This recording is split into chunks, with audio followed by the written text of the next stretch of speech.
Старт. Това нещо трябва ли? Ще ми седи през цялото време в очите ли? Как ли направиш? Добре, сега да говорим за магията, че защо магията е пълна глупост.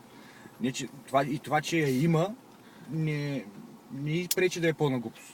Да. Защото този, който прави... Закон, принципа на кармата, нали, тоест...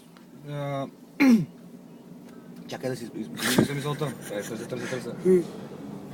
Принципа на равностойната размяна. Тоест, махалото, когато отиде в едната посока, то се връща обратно в другата. Тоест, ти не можеш да нарушиш някъде системата, която е в равновесие, да нарушиш някъде системата, тя да излезе за кратко от баланс, да се опита да компенсира баланса и тя да не го изтегли, да не компенсира точно от теб необходимото за баланс. Така че ти неимоверно винаги, когато правиш нещо, все едно си биеш марчета сам пред огледалото, ако примерно се представим, че всички сме в една люлка, обща, въртим така, въртележка детска цък. Да. Ако примерно аз опитам да изкарам от баланс тебе в другия край, който си, аз така изкарам и себе си и всички останали от баланс. Така че който може да прави магии, ако си вложи тази същата енергия, тези капацитети в нещо, съвсем е напълно различно, тук всички ще цъфтим и ще вързваме, да, ще има розови зайченца.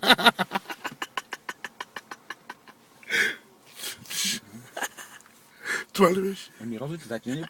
Добре за край розови зайченца. Що е, че толкова фатално не е било нещо? Студент ми разказа сега. Ми разказахте, че просто много хора си губят времето с глупости. Значи няма магия, така ли? Научно доказано е. Коя наука какво да е доказала? Няма такива неща, нищо не е доказано. Спиритизма. Има такава наука. Да. Да, че. Има такава наука. Да, знам. И? Магията съществува, но тя не е магия на... Как да ти кажа? Това, което ние всъщност... Ние също боравим с магия. Обаче, толкова сме, как да кажа, изкривения възглед за нещата. Ние сме част от магията на живота на планетата Земя. Това е единствената магия, която тук въобще съществува в тази част от космоса. Значи пак има магия някаква. Това е магия на съзиданието ви, човек. Това е съвсем друг тип енергия. Съзидание ли? Да, все едно магията на сътворението. Все едно тази планетка Земя е един оазис, който пътува в едно нищо и пълен тъмен космос, пълен празен, не се знае колко е пълен, колко празен. Да. Но,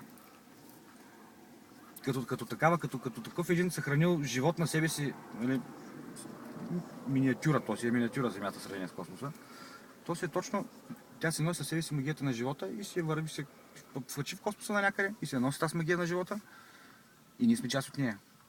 И този тип енергия да го правим, да ходим да се пръскаме в фазите един на друг, някакси е много тъпчко. За твой мироглед, така ли ще? За твой не е ли? Не знам. Каква Има разни хора, тогава? Има разни хора, аз не казвам, че съм с друга ценностна система. Какви разни хора?